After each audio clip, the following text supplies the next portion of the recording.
matin.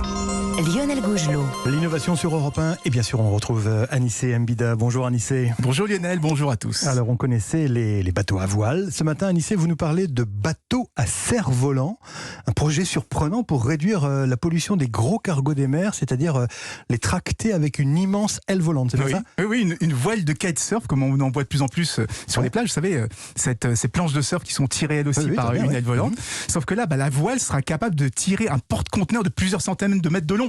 Donc ça permettra de couper ses moteurs de temps en temps et donc d'utiliser uniquement la force du vent pour économiser jusqu'à 20% de carburant. Parce qu'on le rappelle, le transport maritime est responsable de 4 à 5% des émissions de CO2, c'est-à-dire autant si ce n'est plus que le transport routier.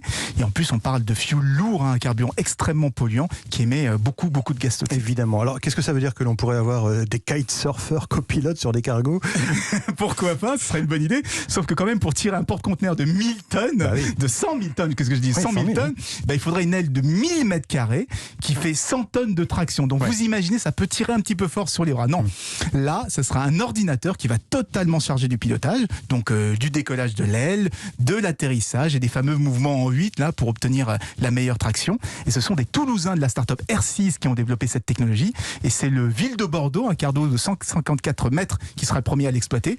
Il va prendre la mer dans quelques jours, début janvier, pour transporter des pièces d'avion entre la France et les États-Unis. Les tests vont durer pendant 6 mois et si tout se passe bien, le système sera étendu à d'autres lignes régulières. Alors, est-ce que l'on pourrait, Anissé, aussi utiliser cette technique pour autre chose que des cargos? Oui, tout à fait, parce que c'est une voile totalement autonome qui s'installe sur n'importe quel bateau à moteur. Donc on peut très bien l'imaginer comme système de traction complémentaire pour les bateaux de pêche, pour les ferries ou pour les paquebots de croisière. Ça serait le grand retour de la voile dans le transport maritime et une façon originale de réduire la pollution de tous ces vieux moteurs au fioul. L'innovation tous les matins sur Europe 1 avec Anissé Mbida. Merci Anissé, à demain.